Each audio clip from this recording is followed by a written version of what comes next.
Hey, I'm Orrin Ross, estate planning attorney, and this week I spoke to a man who is a financial planner. He's a financial advisor, but he mainly focuses on special needs people. So he can set up all the financial aspects, and he was really glad to meet me because I write special needs trusts.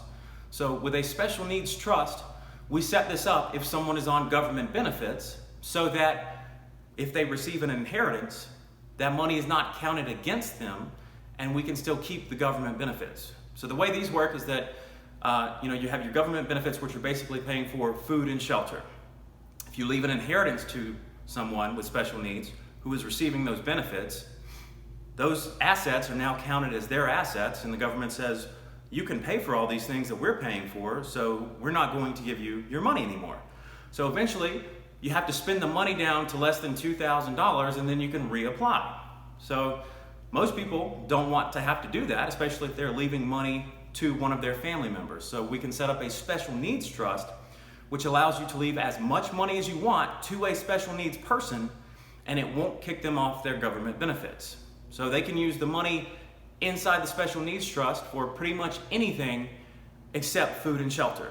We're not crossing the line into what the government pays for. There's a very clear delineation in my trust.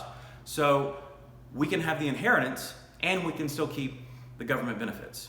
Now, one thing about these special needs trusts is that the special needs beneficiary, the person you're leaving the money to, cannot be the person in charge of the trust. They cannot be the trustee.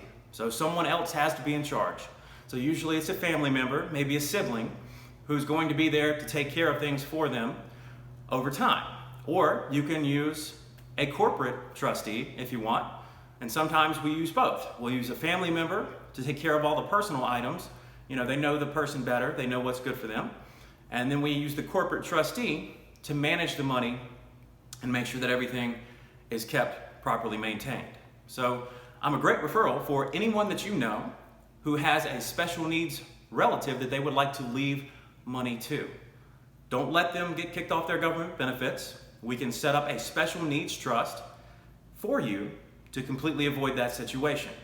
And I include special needs trust as part of my revocable living trust package. So not only do we set up a living trust for you, make sure everything's good and no one goes through probate when you pass away, we also set up a special needs trust as part of that package, completely complimentary, so that you can leave assets to those special needs people. Because I don't think anybody should have to disinherit one of their kids and just hope that somebody is going to take care of them.